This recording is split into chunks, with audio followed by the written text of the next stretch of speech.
Welcome to Just Relationships, the show that offers you concrete ways to make your relationships better. Whether it's your boss, your spouse, your children, or your friends, the quality of your relationships in life directly affects how you feel about yourself and the success you achieve. Your host, Dr. Duffy Spencer, a psychotherapist, telecoach, author, and seminar leader, will interview top experts to help you learn to manage this essential part of your life. And now, here's your host, Dr. Duffy Spencer. Greetings to you. Well, you know, we are all about relationships on Just Relationships. And I have for you today the quintessential relationship expert, Alicia Muñoz, who is a colleague of mine, a fellow student, a certified Imago Relationship Therapist, and a psychotherapist. And what a treat. What a treat. Welcome, Alicia. I'm so delighted to be here with you and your audience. Oh, thank you. And I get to see Alicia, but you don't. You don't, guys, in the modern days of Zoom. So I just want to give people a little background of, I use the word imago. And of course, we know that comes from the Greek, from the word image, and that we tend to mate with people who are in the image of our sense of what love is about, our image of love, our beliefs and kind of blueprint around love, for the yay and for the nay. And the good news is that we find qualities in a mate that are similar to the positive qualities of our primary caretakers, but very often that goes along with some of the nays of our primary caretakers. And the subconscious desire is to finish unfinished childhood business. And then we marry the person thinking they're going to help us. Will you marry me and be my mommy or daddy and make it all fine again and make me feel completely unconditionally loved? And then this very person is just the person who is the least likely, because they're so similar to our primary caretakers, to do that for us. And then, of course, all hell breaks loose. And we know that our mentors are the Hendricks, Harville and Helen McKelly Hunt. Yes, and Helen Hunt, and a married couple who created this Imago Relationship Therapy, who have been very, very honest about their relationship, their marital challenges.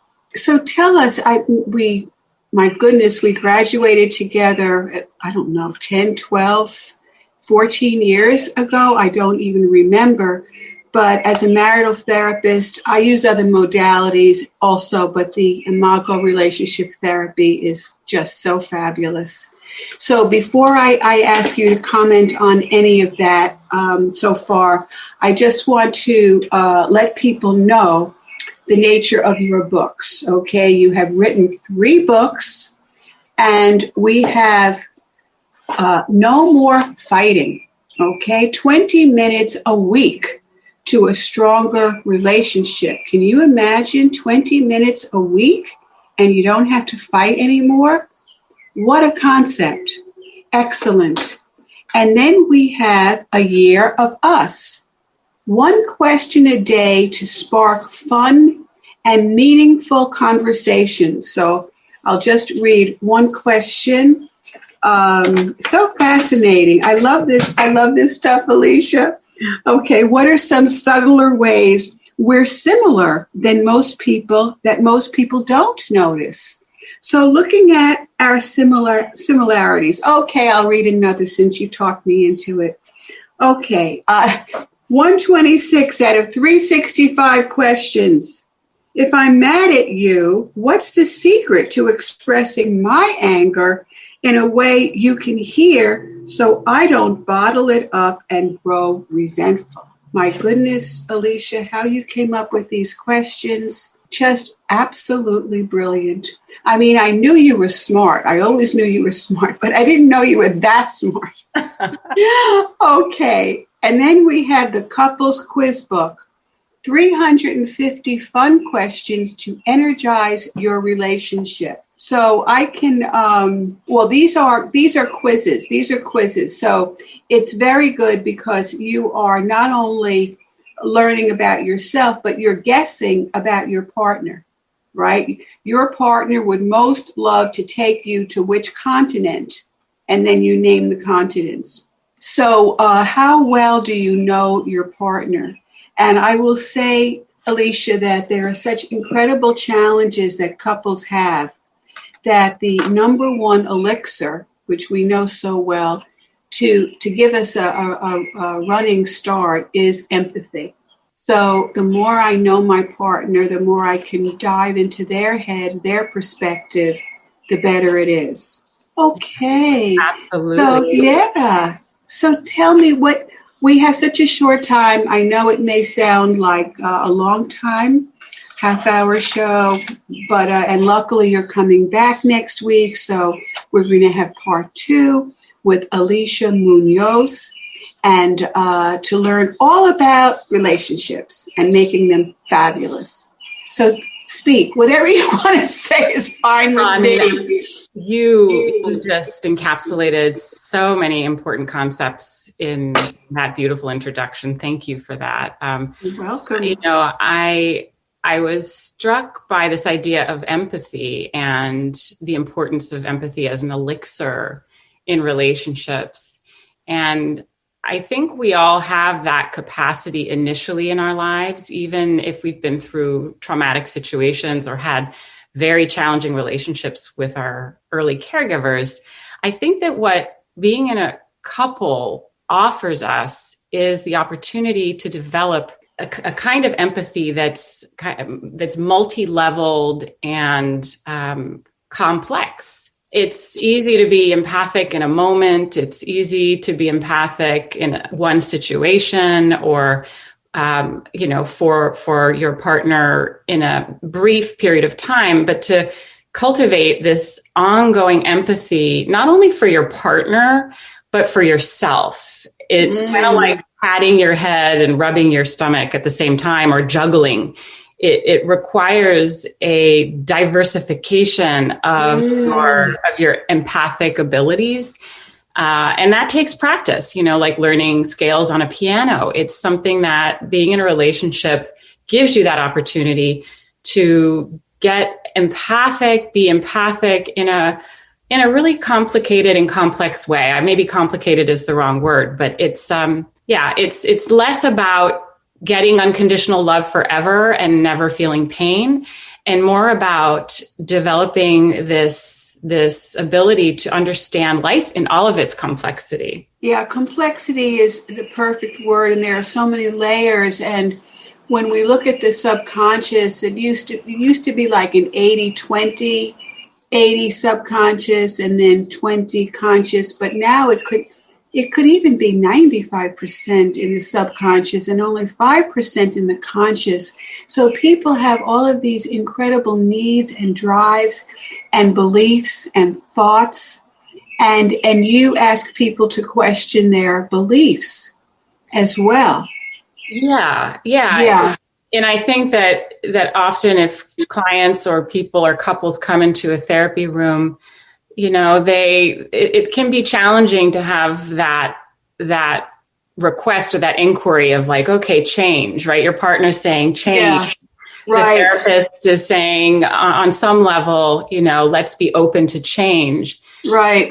And I find that what makes it a little more, what can give people courage is the idea of, okay, you can look at your partner's request to change as a demand or a command, or they're pressuring you, or they don't accept you as you are. Or you can look at your own goals. Like, what are your goals as a person in a couple? And often our goals are, I want to feel more joy. I want to feel more connection. I want to feel more peace, a sense of ease. I want to feel safe. And so if you look at your own goals, that's a motivator to kind of question that 85-90% of your unconscious beliefs and behaviors. Well, what am I doing that's getting in the way of my own goals in this relationship? When couples start to see that, it's a big motivator because it's in your own hands to take steps to meet your own goals. That is the name of the game, Alicia. The keep the focus on yourself. And it's always the same. Couples come into my office. Everything would be fine if only he or she would change. And how do we get in our own way? And that is the question. And what do I want? Or what do I really want? And when couples are having a very hard time, they may not even remember or realize that they really do want connection and openness and safety. They know they don't feel safe, but it's almost as if they've given up a dream of having that, as if they just cannot have it, and they may have to settle for kind of like Intimate Enemies, the name of George Bach's book, Intimate Enemies. And so that is the primary question. And I think if you put it that way to people, as you say, they feel a lot less pressured, and therefore they're a lot less defensive. Yeah. Well, and to kind of harken back to what you were saying earlier, talking about empathy, that again is how or why developing self-empathy alongside, your partner empathy or your ability to understand your partner is critical, because there are often partners in a couple who there's often one who's sort of more dominant and one who's more submissive, or one who's, kind of has a overtly stronger personality, and one who tends to be more of a pleaser or goes along with the agenda. But there's really no way to escape the need for your own self-love. There's no way to escape the need for your own self-empathy, because if you are somebody who pleases or submits or goes along with your partner, you're then kind of abandoning parts of yourself that need a voice, that want to influence the trajectory of your relationship. So that part of you really needs to be heard and honored and listened to, along with being able to take in your partner. And that's where the complex empathy comes in, or the juggling, that, how do you stay connected to your partner without abandoning who you are and your needs? How can I have a we without losing my me, me? Yeah. And that is the quintessential question for humanity. And humanity is all about being in relationship. And many people lose the one for the other. Either it's all about me or it's all about you. And I absolutely adore your analogy, Alicia. I will use it all the time from now on. The patting of the head and the rubbing of the stomach simultaneously. And we can do it. Good, you did it. You did it. Nobody saw Alicia do it. Duffy's doing it too. Right, exactly. It's hard. Yeah, it is hard. And, here's the deal. It takes practice. Yeah. So we can, is there a way to visualize it or to think of it? How do you do that? Kind of side by side? Empathizing with myself and with my partner? Yeah, I think one way to do it, or one way to just think about it, is to, when you have a conflict with your partner, when you're aware of your gut clenching, your jaw getting tight, the heat rising in your face, and you're feeling that tension and that upset in your body, right. That's usually a good signal that there's something inside you that needs attention. Our tendency, right. Our tendency is to immediately point the finger at our partner and say, they are making me upset. They didn't do what I asked. They failed to remember our anniversary.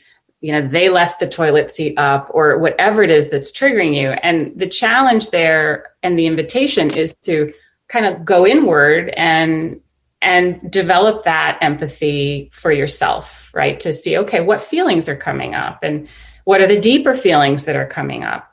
And often they're connected to a pattern of deeper feelings in relationships that go all the way to your past. Even something as simple as, the proverbial cap off the toothpaste. Right. So I don't know if you're familiar with the internal family system model, because I'm also certified in that. And wow. Yeah, and what Richard Schwartz said, who developed the internal family system model, is that triggers are trailheads. Beautiful. Yeah, so when you have a trigger, you know that, as you said, it leads somewhere, and you want to follow that trail to the genesis of it. Where did that trail start? Where did it start? Keep the focus on yourself. And it's just too bad that we do this, and this finger pointing when we're uncomfortable. That's our sympathetic nervous system, our fight, flight, and eventually that finger gets frozen in a pattern of pointing fingers at each other. And in the internal family model, we all have protector parts and exiled parts along with a higher self, so that our protector parts are fighting to protect those wounded, exiled parts, and you're off to the races. And once the protector parts are involved in fighting, they'll fight to the death. There's just no way out of that. So we have a higher self, or a self with a capital S. I just have to model. Well, just another. It's one of the luxuries and joys of being a therapist is that you get to see human behaviors and thoughts and psychology through all these different lenses. And I think the IFS lens is a really helpful model for that. I also think Polyvagal Theory is a very interesting and new model, relatively speaking, for understanding how physiologically and biologically our cortex, our social engagement system, was the last to develop in our mammalian species. It was the sort of the final piece of our the newest. Neo, yeah. So then, as a result, we do tend to do the finger pointing, automatically in a split second, and then to engage our neocortex comes a few seconds later, or right. So it's we're kind of biologically wired to react when we feel threatened, and it can take some practice and time to learn to do that less, and also to forgive yourself when it's hard. Right, and to make amends. If you've made a mistake, to come back. And, that is I think the most basic and best advice to give people is just, as you say, wait a few seconds. Steve Covey called it pushing your internal pause button. And the way I put it is that we have a hot button for sure, especially those wounded parts, or anytime any physiological organism feels threatened, loss of life or limb. And right next to the hot button is a pause button. So to just remember that, and not say the first thing that spews out of your head into your mind. Yeah, and that is. Would you agree, Alicia? That's pretty basic to start with. Absolutely, basic and not simple. Basic and not easy. And I also heard you say that we always have repair. And, yes. And what is so liberating and freeing about knowing that is that for all of you perfectionists out there, and I'm guilty of that, is that you really don't have to get it perfect. You don't have to even get it right all the time or half the time. If you can learn to repair and take ownership and acknowledge when you've made a mistake, when you've said something hurtful, when you've lashed out or been insensitive, if you can take ownership for, what you did to contribute to a conflict with your partner, and empathize with them, then it actually deepens your bond if you're able to do that. It creates safety if you're able to do that. Yeah, the repair work is so important. I think of it as a cycle of, the way I put it, just because it's memorable, is rapport, rupture, repair. Mm-hmm. Oh, I love that. Mm-hmm. Yeah, rapport, rupture. I'm always thinking about things that are memorable, so rapport, rupture, repair. And so many people do not have the repair willingness or skills. And I do think there is a gender split here. I do think that males have a harder time apologizing than females.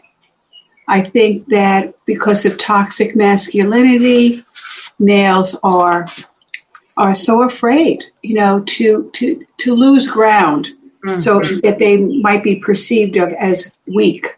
Mm-hmm. So it's something to really get around that. A lot of the males in my clientele will not say I'm sorry. Mm-hmm. They just, it's almost out of their vocabulary. But they can say, I didn't like that, or I know I did that. I feel bad. Almost anything without the words, I'm sorry. Mm-hmm. Mm-hmm. Yeah. I'm sorry. I have to I'm so reminded of when we were in class together that we were studying the exercise of positive flooding. Mm-hmm. Because this is a connection, people. I'm not. You had a couple that, because both of us were already marital therapists when we went into the program. And you had a couple that was so entirely alienated. They hated each other. They didn't go near each other. You taught them the skill of positive flooding, where you just figure out everything that you like about your partner very sincerely. Mm-hmm. And you just kind of circle them. Yeah. They're sitting and you're circling them, whispering these sweet nothings into their ear. So they're surrounded by love and beauty and affirmation, and how it softens them. Mm-hmm. Do you happen to remember that? Yes. Because you talked about how this couple had gone from 0 to 100 in terms of healing their marriage. Yeah.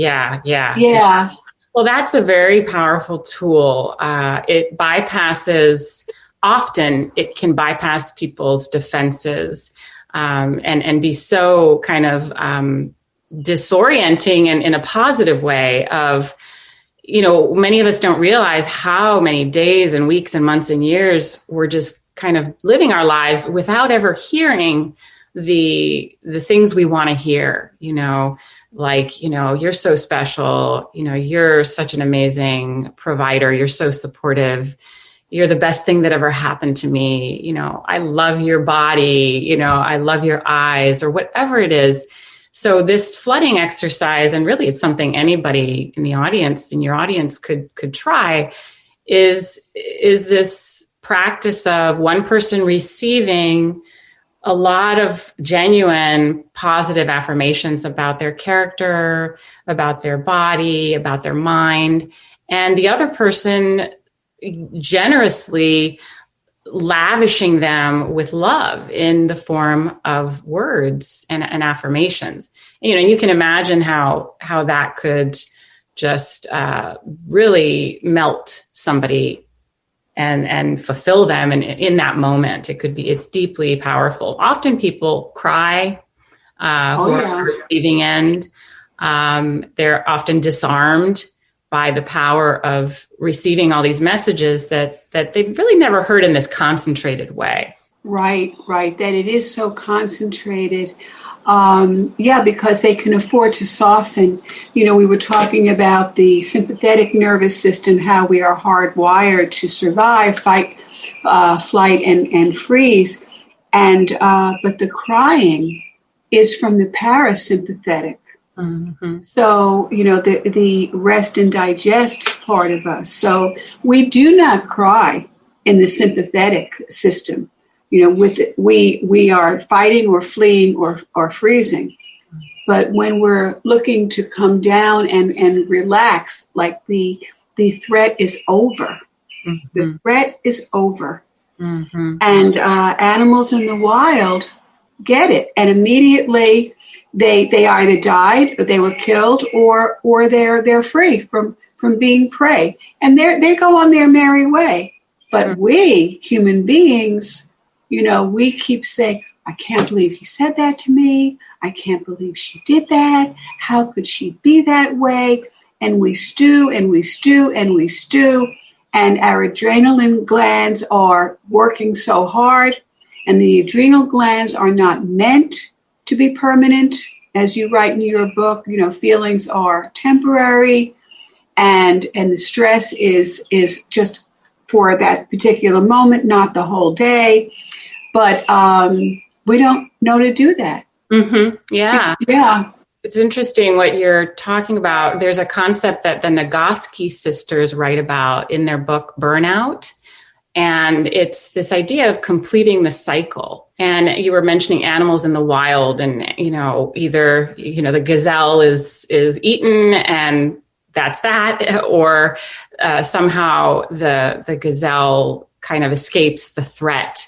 And when the gazelle escapes the threat, animals in the wild, they shake, they do something embodied that releases the biochemical experience of tension and trauma in their bodies. So they're able to, go into kind of contortions and shake and shiver.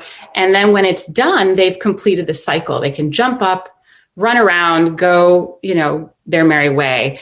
Humans, we're not as connected to that need to complete the cycle. We're often very much in our heads, thinking, ruminating, worrying about the past and the future, stewing, as you say. So, somatic therapies or therapies that focus more on the body sort of encompass that idea more directly of how do you allow yourself to complete the cycle when you've been in a rupture with your partner, when you've felt threatened.